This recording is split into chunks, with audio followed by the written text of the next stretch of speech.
colocado, onde a tua influência pode chegar, o Senhor deseja restaurar. Senhor, fala conosco, Pai. Dispõe os nossos corações, dispõe, ó Deus, todo o nosso ser para ouvir a tua voz. Precisamos, ó Deus, ouvi-lo. Permita, Pai, que a verdade da sua palavra grite profundo no nosso ser. Tira, Pai, as distrações. Tira, Senhor, tudo aquilo que pode nos impedir de ouvi-lo. E permita, ó Deus, que todo o nosso ser consiga ouvi-lo em cada canto, cada área do nosso viver. Não permita que ninguém saia daqui sem ser tocado pela verdade da tua palavra. Mas, Pai, que possamos compreender, que possamos ouvi-lo, mas que possamos receber do Senhor também a capacidade para colocar essas verdades em prática. Encontra cada um de nós, ó Deus, fortaleça-nos, transforma-nos, renova-nos e leva-nos como agentes transformadores de vidas, de famílias e da sociedade. Não porque somos bons, mas porque o Senhor é bom, porque o Senhor se entregou no nosso lugar, tomou a nossa condenação, mas ressuscitou e está vivo. Sabemos que o Senhor pode fazer isso em nós, sabemos que o Senhor pode fazer isso naqueles que amamos, sabemos que o Senhor pode fazer isso através de nós. Por isso insistimos, opera em nós reconstrução, Pai, em nome de Jesus, amém, amém. Quero ler um trecho da palavra de Deus que é um belo convite para cada um de nós, a respeito da porção da palavra de Deus que nós vamos continuar estudando nessa série, onde o Senhor nos chamou a reconstruir. Você sabe aquilo que o Senhor está falando com você, a respeito de reconstrução. Deus dá algumas pausas, nós temos outras pregações, outros estudos que agregam, abençoam as nossas vidas, e de tempo em tempo a gente volta a essa série, e o Senhor volta a insistir com você, sobre que o tempo chegou de restauração. Então, neste canto, nessa área que o Senhor tem insistido a reconstruir, a restaurar na sua vida, na sua história, através da sua história, ouça esse trecho da voz do próprio Senhor Jesus lá em Marcos. Depois eu vou dar o capítulo e o versículo, mas neste momento eu quero que você apenas ouça. Vocês sabem que aqueles que são considerados governantes das nações as dominam, e as pessoas importantes exercem poder sobre elas. Não será assim entre vocês. Ao contrário, quem quiser tornar-se importante entre vocês deverá ser servo, e quem quiser ser o primeiro deverá ser escravo de todos. Pois nem mesmo o Filho do Homem veio para ser servido, mas para servir e dar a vida em resgate por muitos. Nosso Senhor Jesus disse essas palavras ali em Marcos capítulo 10, a partir do versículo 42. O Senhor Jesus desconstrói aquilo que é natural entre a convivência comum das pessoas. É mais comum que aqueles que são poderosos, aqueles que têm títulos, aqueles que têm poder, status, dinheiros, recursos, sejam aqueles que devem ser servidos. Mas Jesus chega no ambiente e diz exatamente o contrário. Essa semana eu estava em um grupo de pessoas, eu nem lembro quem eram as pessoas, mas eu me lembro de um comentário a respeito da geração, dos jovens e dos mais novos, e eu até discordo em certa parte. Eu acho que é um problema mais do coração do ser humano do que necessariamente de uma geração. Talvez uma geração reflita um pouquinho mais e menos, apareça um pouquinho mais e menos isso. Mas o comentário foi que a pessoa ficou chocada. Em um ambiente de um shopping center, as pessoas comeram e levantaram e deixaram toda a sujeira lá, toda a comida lá, e aquilo incomodou a pessoa, porque nós somos chamados para servir. Ah não, mas tem alguém pago, tem alguém ali contratado. E aí eu fiquei pensando que em um momento eu usei uma dessas expressões. Eu falei, a Thalita falou, gente, vamos recolher aqui, vamos pegar as coisas. Eu falei, mas vamos tirar o emprego da pessoa que está recolhendo, né?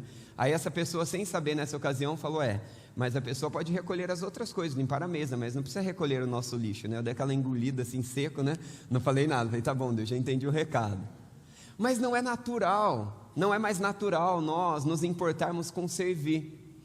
E os valores, a forma com que as coisas são colocadas, elas vão ficando um tanto quanto informe. Aqui nós temos os tijolos emprestados aí pelo Ricardo e a família que estão em construção, e às vezes a gente vai vendo a nossa vida um pouco bagunçada assim. O valor do serviço, o valor da vida parece que ficou um pouco, está estranho, não tá bonito, não está organizado. E aí vem Jesus e parece que bagunça um pouco mais ainda, coloca as coisas de uma forma que fica mais estranha. Porque agora quem vai ser servido não é quem tem recurso, não é quem tem nome, não é quem tem status. Vocês sabem que aqueles que são considerados governantes das nações as dominam. Então isso Jesus está, dizendo, permanecer igual. E as pessoas importantes exercem poder sobre elas. Não será assim entre vocês, ao contrário. E aí então Jesus vai desconstruindo uma cultura humana, egoísta, de valores em cima de ter, de ser, de construir algo em suas próprias forças. Mas o que mais me chama a atenção nesse texto, e preste bastante atenção, porque tudo que nós vamos ler e estudar tem a ver com este último versículo. Pois nem mesmo o Filho do Homem veio para ser servido, mas para servir e dar a sua vida em resgate de muitos. O Senhor rompeu a história, porque o Senhor conhece a sua derrota. O Senhor rompeu a história, deixou o céu, deixou a sua glória, porque o Senhor conhece a sua bagunça. Mas o Senhor deseja para nós restauração, reconstrução. E existem formas, existem meios pelo qual a palavra de Deus vai ajustando aquilo que está desajustado e vai colocando ordem na bagunça que há em mim, há em você, e então aquilo que está desconstruído pode de novo ganhar forma. Para quem a palavra de Deus chega no canto, na área, naquela vida, naquela família, naquelas pessoas, naquela estrutura, e a palavra de Deus chega para dizer: eu dei a minha vida por você, para que aquilo que você foi desfigurado, aquilo que você foi destruído, eu possa restaurá-lo. Jesus deu a vida para que nós pudéssemos ser restaurados, para que nós pudéssemos ter vida.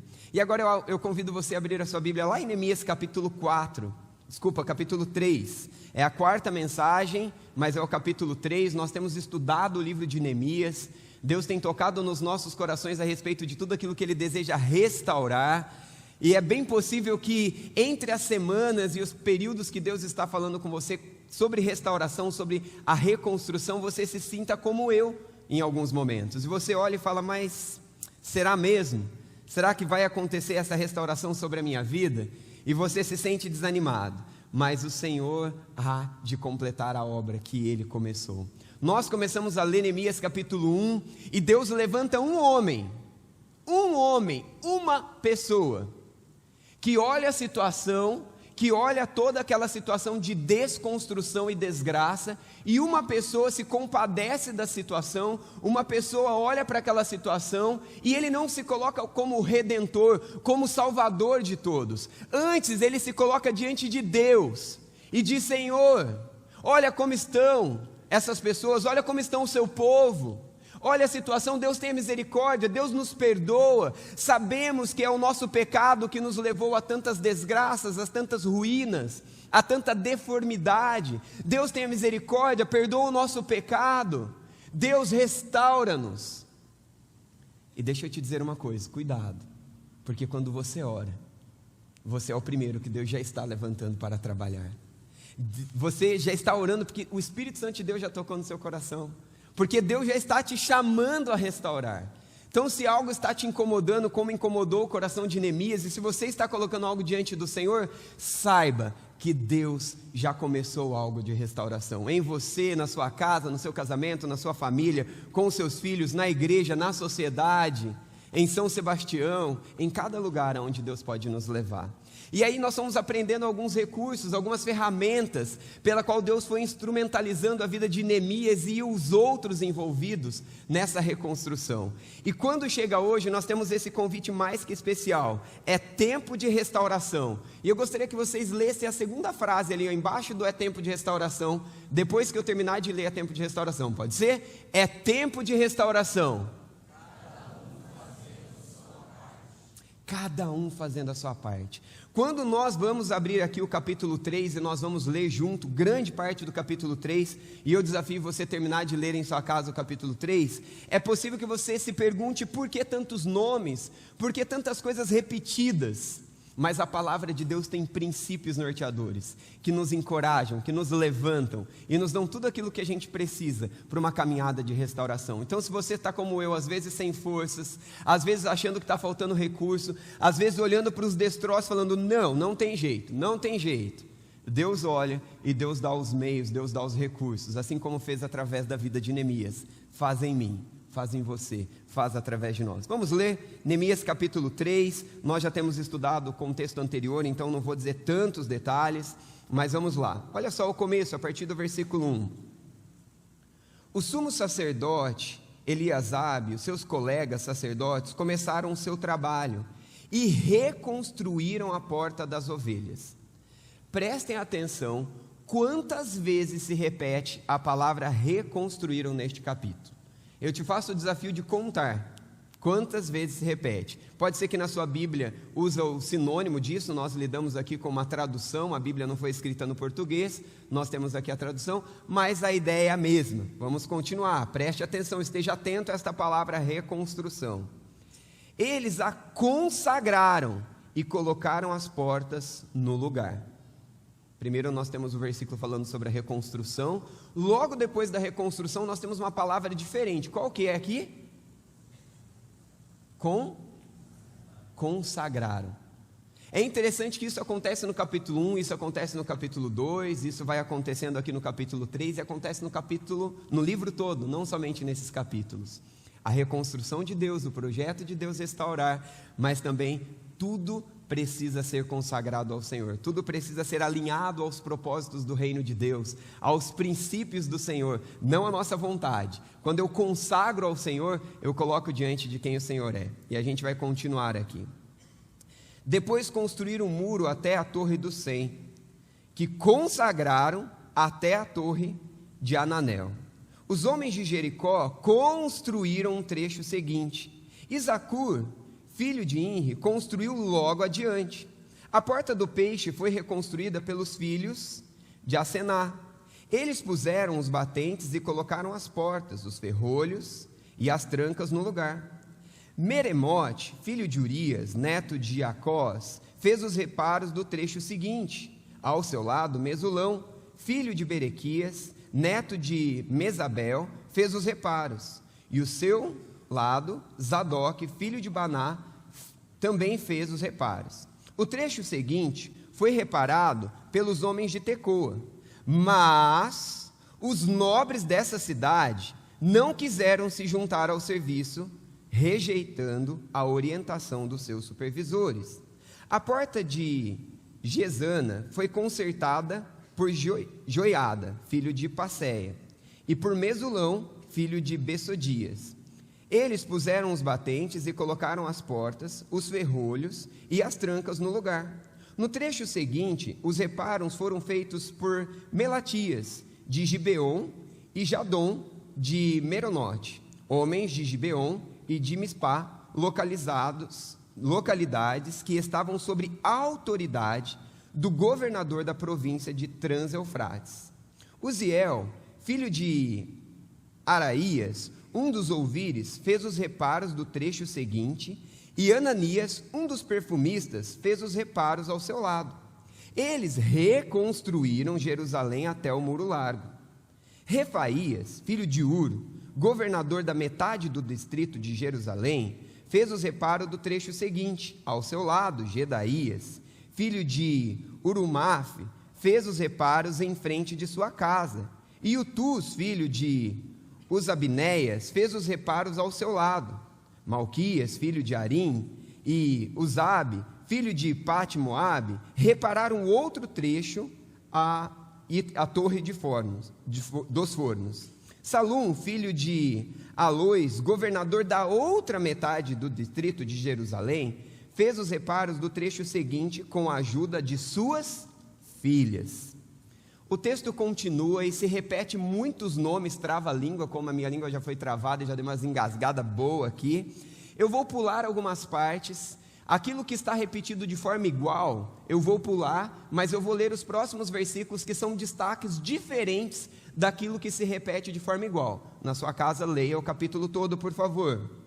Vamos lá para o versículo 15. A porta da fonte foi reparada por Salum, filho de Coazé, governador do distrito de Mispá. Neemias, filho, estou pulando, está indo para o 16 agora. Neemias, filho de Asbuque, governador da meia tribo de Ben-Ur, fez os reparos até a frente dos túmulos de Davi. Estou pulando para a segunda parte do 17. Sobre a responsabilidade de Reum, filho de Bani, junto a ele, Asabias, governador da metade do distrito de Keila, fez os reparos em seu distrito. Pulando um pouquinho mais, versículo 18, parte final. Sobre a responsabilidade de Binui, filho de Anadad, governador da metade do distrito de Keila. Ao seu lado, Ezer, filho de Jesua, governador de Mispá, reconstruiu outro trecho. Vou pular um pouquinho lá para frente, versículo 22. Os demais reparos foram feitos por sacerdote das redondezas. Depois, Benjamim e Azube fizeram os reparos em frente de sua casa, pulando lá para o versículo 25. E Palau, filho de Azai, trabalhou em frente da esquina do muro da torre que sai do palácio. Eu li para vocês aqui algumas informações diferentes e agora eu quero tentar organizar essas verdades para que a gente tire daqui os princípios que Deus deseja nos ensinar. Primeiro, é que eu não sei se você percebeu que tinha todo tipo de gente e todo tipo de grupo de pessoas servindo. Em quase todos os versículos, se não um, todas as pessoas serviram de igual forma. Uns serviam para fazer algo e outros serviam para reparar e ajustar e completar aquilo que eles fizeram. Em quase todos os versículos se repete essa mesma verdade. Pessoas se dispondo a servir. Um fazendo algo, outro fazendo outra coisa. Eu tentei dar uma ênfase aqui na leitura, quando se repetia a palavra reconstrução e quando se repetia a palavra consagração, que são coisas importantes desse capítulo, que são princípios que precisam ser entendidos. Se você deseja restauração sobre a sua vida, se você deseja restauração na sua casa, se você deseja restauração na sua igreja, no seu ministério, no ambiente onde você trabalha, algumas coisas são fundamentais, dentre elas, aquilo que nós já ouvimos nas outras pregações, e também o quê? Entender que o nosso Deus deseja restauração. Deseja tanto restauração que nos fez, nos criou com amor, graça e misericórdia, mas nos deu a liberdade de escolhermos viver com Deus ou não. E aí uma grande discussão dessa liberdade. Não estou falando sobre calvinismo nem sobre arminianismo.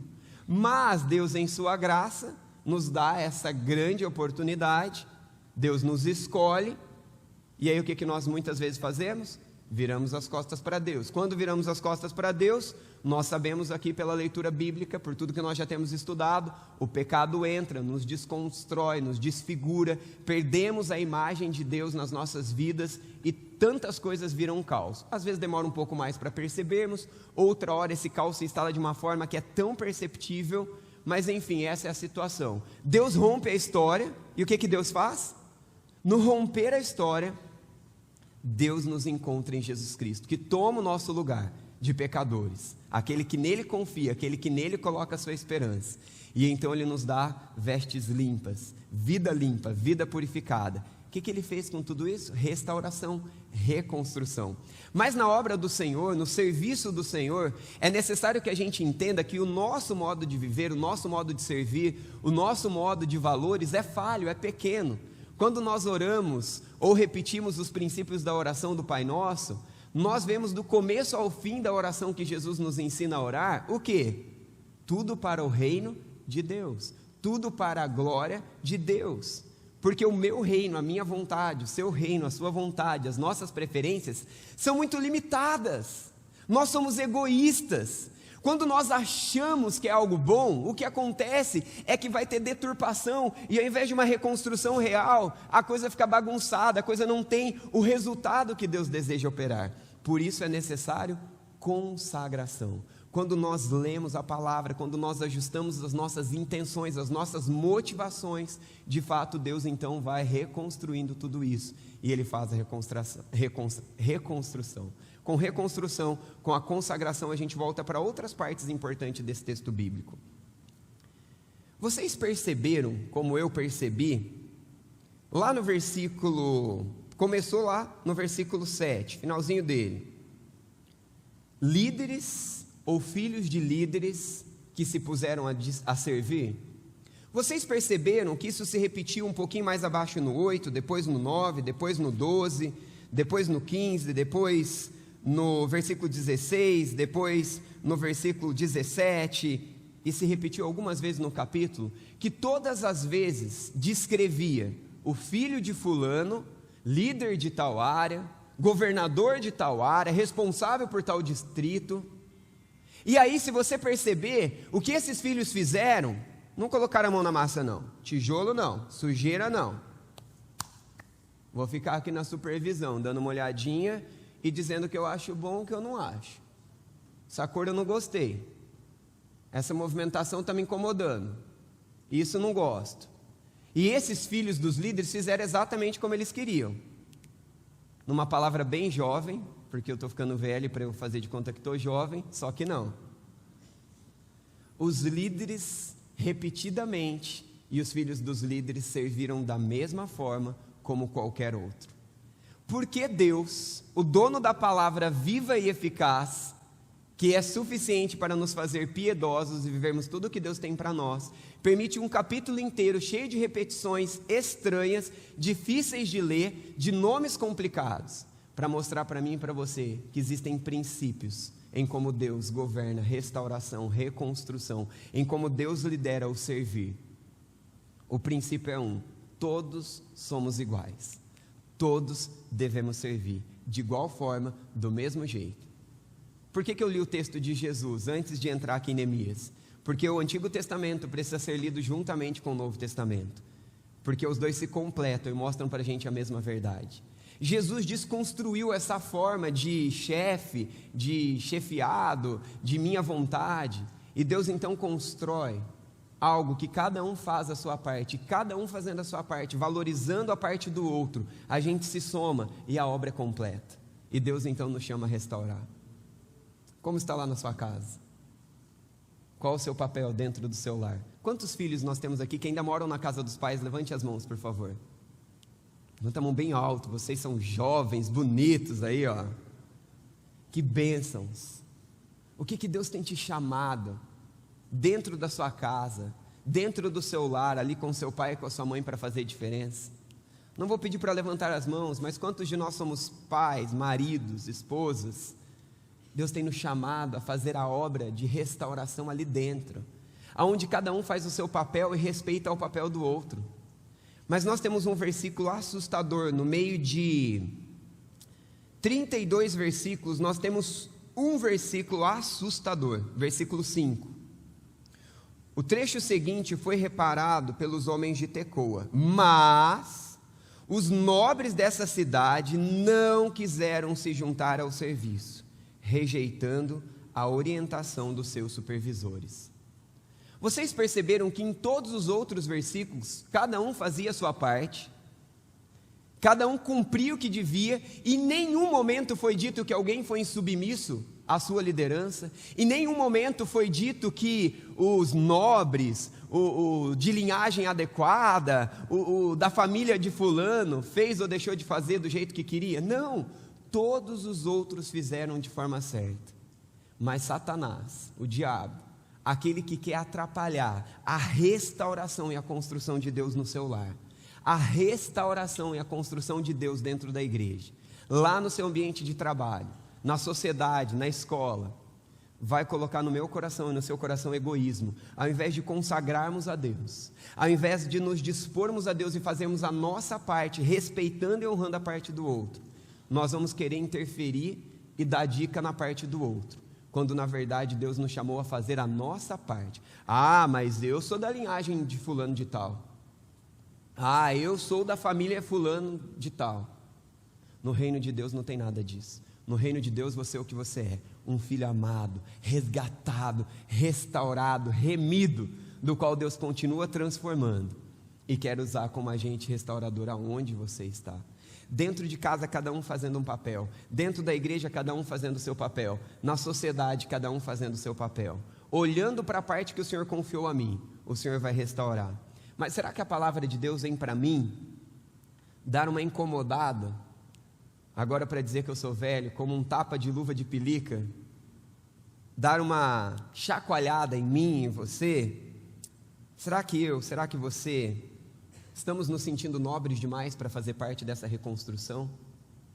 Quantos maridos como eu, não levante a mão, deixa só eu me expor, muitas vezes se sente orgulhoso demais, bonzinho demais, digno demais, para de novo fazer aquilo para o seu filho, para de novo fazer aquilo para a sua esposa? Quantas esposas se sentem orgulhosas demais, soberbas demais, boas demais, como eu, que apesar de ser marido, sou orgulhoso, sou soberbo, e não, de novo não, agora que o outro faça, se o outro não fizer, também não faço eu. É assim em casa, é assim com filhos, é assim na igreja, é assim na sociedade. Eu não concordo com a política, o presidente não me representa, o governador não me representa, o pastor, então pastor Walter, esse não me representa. Bem-vindo ao time, mas eu sirvo ao Rei dos Reis, o Senhor dos Senhores, que permitiu que Neemias se levantasse para levantar uma reconstrução de toda uma nação, assim como Deus deseja usá-lo dentro do seu lar, dentro da sua casa. Não há nobres, não há nobres, não há nobres. É interessante, né? Nós pastores, o Josi, Clóvis, eu, a gente se depara com umas coisas muito engraçadas no serviço do reino de Deus, porque é muito natural líderes nos procurarem e dizerem algo mais ou menos assim: pastor, mas precisa tanto mudar o ministério infantil, porque o ministério infantil está assim, assim, assim. E aí o líder, não é isso, tá? É só um exemplo, vou usar o exemplo do Marcelo, que o Marcelo é meu amigo, então dá para, se ficar bravo, dá para a gente resolver mais fácil. Então o Marcelo é líder do louvor, mas ele procura um de nós pastores, mas lá no ministério infantil não está legal, precisa mudar isso, precisa mudar aquilo. E aí às vezes a gente tem vontade, né? A gente dá aquela risadinha segurada, mas a gente tem vontade de: Marcelo, meu irmão, cuida lá do ministério do louvor. E se você tem uma dica, procura lá a líder do ministério infantil, ajuda ela lá, se dispõe. Mas a gente quer dar pitaco, agora fiquei jovem de novo, né? Pitaco na coisa do outro, mas a gente esquece de olhar para a nossa parte. Quando a nossa parte tem tanta coisa para a gente fazer melhor, tem tanta coisa para a gente consagrar mais a Deus, para a gente fazer a nossa parte. Vocês viram quantas vezes se repetiu o que cada um fazia? Vocês perceberam que em alguns versículos colocava a profissão da pessoa, aquilo pelo qual ela estudou, ela se formou para se capacitar em fazer? Vocês perceberam que tinha perfumista servindo em determinadas coisas? Tinha outras funções? Na casa de Deus é assim, dentro de casa é assim, na sociedade é assim. Não tem a ver com o meu título que eu recebi: eu sou pastor, então como pastor eu só prego, não faço mais nada. Não prego, aconselho, capacito, treino, lidero, o resto eu não faço. Não, nós vamos fazer aquilo que precisa, aquilo que o Senhor colocar para a gente fazer, sem essas nobrezas, sem essas titularidades. E Deus então vai desconstruindo tudo isso. Mas tem uma outra coisa que me chama muita atenção, está lá no versículo 12, olha só. Salum, filho de Aloés, governador da outra metade do distrito de Jerusalém, fez os reparos do trecho seguinte com a ajuda de suas... O quê? Vocês perceberam que quando Deus vai fazer uma reconstrução, uma restauração, todos nós vamos pôr mão na massa? Meu irmão, minha irmã, quantos de nós temos envolvido a nossa família no servir o reino de Deus dentro da nossa casa, com a nossa vizinhança, na escola, na sociedade, aqui dentro da igreja?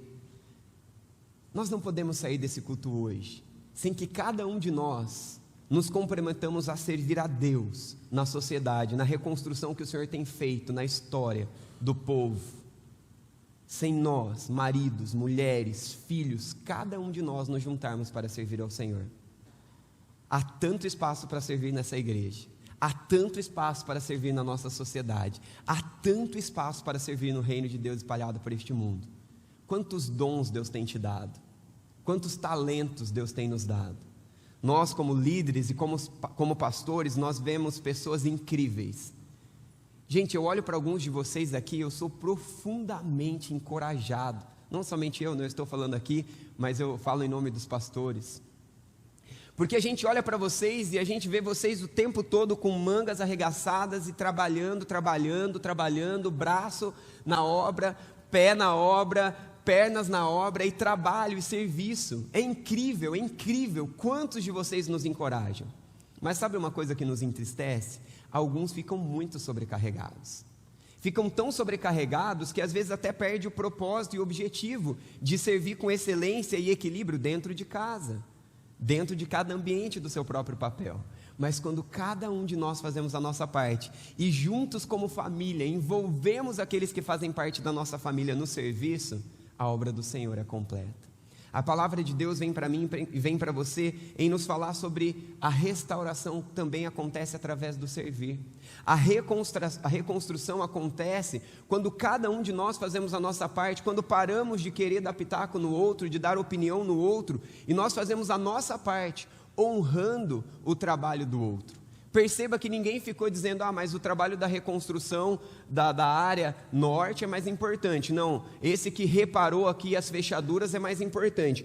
Os nobres, não, todas as partes eram importantes. Pergunta para mim e para você, quem você é hoje? Alguém que se considera tão imundo que acha que não pode servir?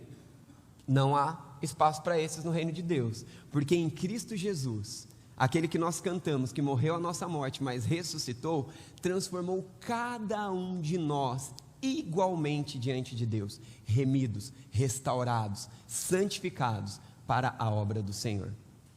Uns um pouco mais bonitinhos em um período, em uma área, outros um pouquinho mais desajustados em outra, mas todos nós restaurados e remidos, úteis na mão do nosso Deus. Todos nós igualmente. A oração do Pai Nosso: Pai nosso que estás no céu, santificado seja o teu nome, venha a nós o vosso reino, seja feita a vossa vontade. Tudo é no plural, tudo é corpo, tudo é povo de um Deus que nos restaurou e nos chamou. Quem é você? Alguém que não está se sentindo, não me sinto sujo, não me sinto indigno, na verdade me sinto um pouco bom demais para servir no meio desse povo aí. Um pouco bom demais para tentar de novo dentro da minha família, com esse, com aquele outro, com esse pastor, com esse líder, com essa igreja. Que em nome de Jesus, se você como eu, que às vezes já me senti assim, todos nós, cuidado, às vezes a gente se sente assim, permita que o Espírito Santo de Deus revele no seu coração. Se em alguma área, se em algum canto você se sente um pouco nobre demais e não quer ajudar no serviço, tem rejeitado a orientação daquele que Deus colocou para liderar, peça perdão ao Senhor agora. O nosso Deus é o Deus que perdoa. 1 João 9 diz: se confessarmos os nossos pecados, Ele é fiel e justo para nos perdoar, nos purificar, e então nos torna aptos a servir. Que nós todos possamos nos colocar à disposição do Senhor, no serviço do Senhor, mais e mais. Existem tantas coisas que poderiam ser destacadas nesse texto, e nós poderíamos ficar falando a noite toda a respeito disso. Mas eu tenho algumas perguntas para você, e aí então nós vamos usar um pouco da projeção agora. Perguntas que possivelmente você vai ficar até cansado, né? A Thalita falando: amor, acho que tem muita pergunta. Eu falei: mas vou tirar essa? Não vou. Vou tirar aquela? Não vou. E não consegui tirar nenhuma. Mas porque eu acho que nós precisamos nos perguntar. Permitir que o Espírito Santo de Deus pergunte para nós, cansativo ou não, repetitivo ou não, aonde nós estamos e aonde o Senhor quer nos levar. Porque no meio de toda a bagunça de reconstrução, o Senhor quer usar você. O Senhor quer usar você. É essa área mesmo que está te incomodando. É isso daí que você fala: não tem jeito. É essa pessoa que você fala: não. É aí que o Senhor quer que você ore um pouquinho mais. É aí que o Senhor quer que você consagre um pouco mais. E no meio de pessoas imperfeitas como eu e você, mas resgatadas, remidas, restauradas pelo sangue de Jesus, pelo perdão de Cristo, pela transformação de Cristo, é que nós somos chamados a essa pergunta. No próximo slide nós temos a seguinte pergunta: você tem se disposto a servir? Não, vou te perguntar de novo. Eu não estou perguntando se você está disposto a liderar, se você está disposto a assumir um posto onde você vai fazer aquilo que você quer e aquilo que você acha que deve ser feito. A pergunta é: Walter, você está disposto a servir? E você usa o seu nome e faça a mesma pergunta. Aonde Deus está te chamando para servir e você não quer? Vindo para cá, sair de casa e eu vi um grupo de pessoas, e eu nem estava lembrando da pregação. E aí o Espírito Santo de Deus tocou no meu coração para orar por aquelas pessoas. Eu falei, ai meu Deus, se eu vou orar por essas pessoas, o Senhor vai mandar fazer alguma coisa, tenho certeza. Eu falei, não Deus, deixa quieto. Eu falei exatamente assim, não Deus, deixa quieto. Aí o Espírito Santo de Deus me lembrou do capítulo de Neemias que nós íamos ler. E eu falei, tá bom Deus, se o Senhor quiser usar de alguma forma, faz alguma coisa. É o povo que eu não quero ser usado, é o povo que eu não quero conversar. Orar tudo bem, servi-los não, só que sim. Walter, você está disposto a servir? Walter, você está disposto a servir? Você tem consagrado, Walter, ao Senhor o seu servir? Ou você tem servido para você? Você tem servido do seu jeito, no seu tempo, na sua forma? Walter, você tem consagrado ao Senhor o seu servir? Espero que você faça essa pergunta com o seu nome também. Qual a sua motivação, Walter, no servir? Qual a sua motivação no servir? Ai, que pergunta chata. Porque quando a gente avalia de verdade a nossa motivação no servir, se você for só um pouquinho sincero, você vai ficar com vergonha de você mesmo e você vai querer mudar de assunto. Porque mesmo cheio de boas intenções, eu que prego para você aqui, também tenho más intenções. Mas na graça de Cristo, posso chegar ao altar de Cristo e dizer, Senhor, me purifica. Purifica a minha intenção, purifica-me, ó Deus. Purifica-me, ó Deus, purifica-nos, ó Deus, em nome de Jesus. Purifica a nossa motivação no servir. Você entende e respeita cada pessoa e função no servir? Ah não, Deus, essa pergunta não. Mas eu sou nobre, olha onde eu já cheguei, olha tudo que eu fiz, olha tudo que eu sofri para estar aqui, para conquistar o que eu conquistei, para ser o que eu sou. Esse fulano não sabe nada. Walter, você entende e respeita cada pessoa e função no servir?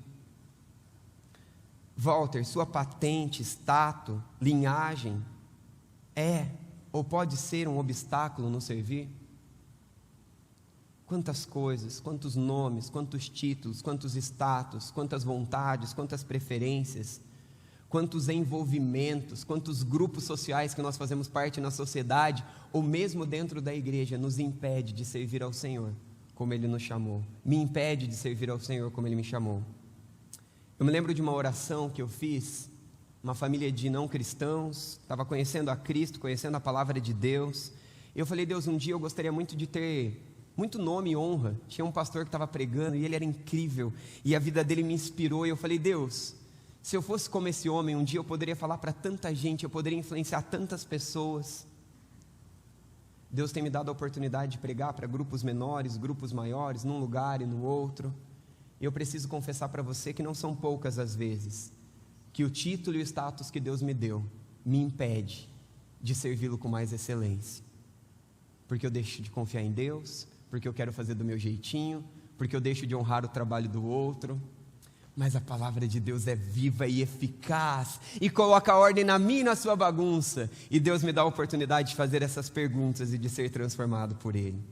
No próximo slide, na próxima projeção, nós temos outras perguntas. Walter, você está focado e dedicado na sua oportunidade de servir? Na sua oportunidade de servir, Walter? Para de olhar para o lado, para de olhar para o outro, faça aquilo que eu dei oportunidade de você fazer.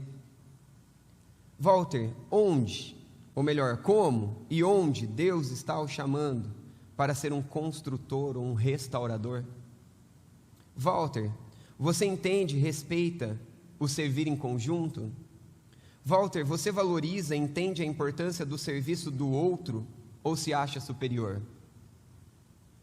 Na próxima projeção, Walter, quais são as suas motivações, atitudes, palavras, ações e reações que Deus quer purificar no seu servir hoje? Walter, como, com quem, de que forma você pode servir a Deus onde Ele tem te inserido hoje? E aí no último slide, eu acho que tem um resumo de tudo isso que nos encoraja. E antes de lê-lo, olha de novo aqui para mim, esquece a projeção lá rapidinho. Aonde tem espaços faltando algo a ser preenchido? Talvez orar um pouco mais, talvez jejuar um pouco mais, talvez apenas continuar fazendo aquilo que você já está fazendo, aonde Deus te chama a ser mais um instrumento, mais uma ferramenta, ou mais uma parte que vai completar a obra que Ele deseja restaurar, reconstruir. Talvez seja na sua própria vida. Deus tem colocado recursos, perceba os recursos que Deus tem colocado. Então vamos lá para concluir. Deus nos escolheu para trabalhar juntos, consagrar tudo a Ele, fazer nossa parte, honrar o servir do outro, em todo lugar.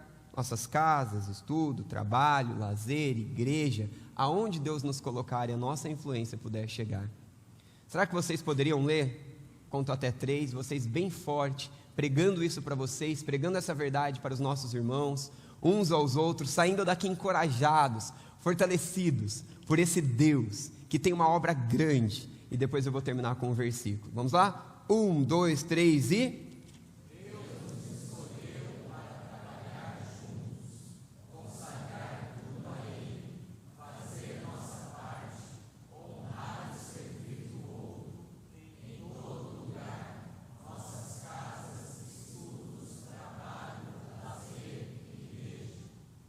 Senhor, ouça o clamor de nós, o teu povo.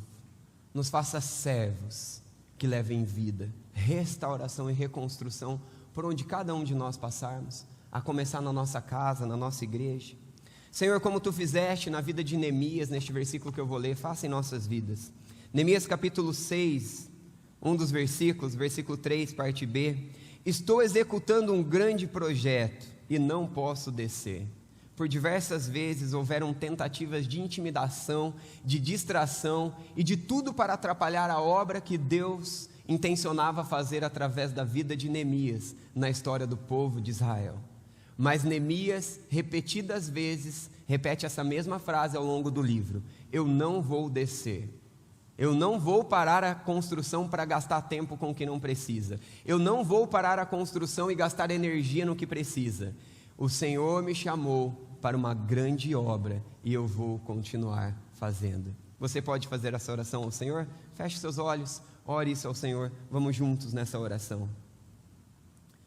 Obrigado, Senhor, porque gente tão pequena, gente tão imperfeita, gente tão falha, tão destruída, tão desconstruída como eu, como os meus irmãos, podemos ser amados por alguém tão perfeito e tão puro como o Senhor. Obrigado, Senhor, porque a obra do Senhor não tem nada a ver com aquilo que somos, mas tem tudo a ver com aquilo que o Senhor é, e com aquilo que o Senhor fez e com aquilo que o Senhor fará. Obrigado porque nessa esperança é que nós podemos olhar para as nossas vidas, para os nossos destroços em nós, no nosso meio, à nossa volta, e podemos ter alinhado as nossas motivações, as nossas intenções, e sermos instrumentos do Senhor em Tua obra. Senhor, opera na vida de cada um aquilo que o Senhor nos chamou, aquilo que o Senhor falou conosco nessa noite. Não permita, ó Deus, que as distrações, que os impedimentos ao longo do dia a dia, no nosso coração, à nossa volta, os inimigos, o diabo, venha atrapalhar a obra que o Senhor começou de restauração em nós e através das nossas vidas.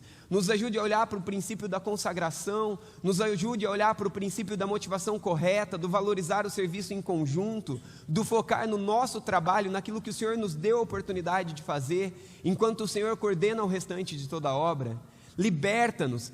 Não permita, ó Deus, que títulos, que honras, que status ou quaisquer outras coisas em nós venha nos atrapalhar de servi-lo, de amá-lo e de reconhecer que somente o Senhor é grande e que o Senhor é o chefe da reconstrução.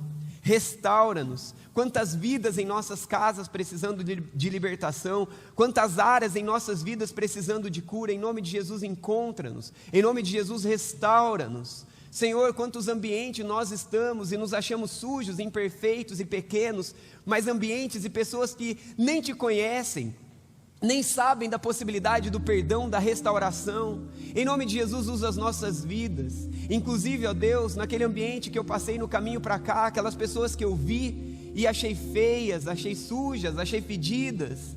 Perdoa-me porque eu sou muito mais sujo, muito mais fedido do que elas. Perdoa-me porque eu sou muito inferior a elas. Mas o Senhor me restaurou, o Senhor tem me limpado, o Senhor tem me restaurado, perdoa-nos e leva-nos, ó Deus, leva-nos, ó Deus, a esses parentes que nós olhamos e julgamos, leva-nos, ó Deus, a esses vizinhos que nós julgamos, leva-nos, ó Deus, a esse ambiente de estudo, de trabalho que nós olhamos e achamos que não tem esperança. Senhor, em nome de Jesus, revela-se para essas pessoas através de gente como nós. Usa as nossas vidas, usa as nossas orações, usa as nossas palavras e confunda-nos em meio à nossa pobreza, pequenez, insignificância, orgulho, soberba, da grandeza do Teu poder, da grandeza da Tua graça derramada através de nós em tantas vidas. Nos ajude a Te servir, nos ajude a ver a Tua obra e a continuar deixando o Senhor trabalhar nessa obra de restauração que o Senhor começou em nós e através de nós. Aquilo que eu não sei pedir por alguém que se achegou aqui destruído, precisando de restauração e construção, não acreditando que nem mesmo o Senhor pode fazer algo. Em nome de Jesus, traga a fé. Em nome de Jesus, traga, ó Deus, a convicção de quem o Senhor é, para que estarrecido, maravilhado com a grandiosidade de quem Tu és, possa sair animado, possa sair empolgado, com a certeza de um amor que o encontra, com a certeza de um perdão que o encontra, com a certeza de um Deus capacitador que pode usá-lo. Em nome de Jesus, leva-nos além, em nome de Jesus, amém, amém.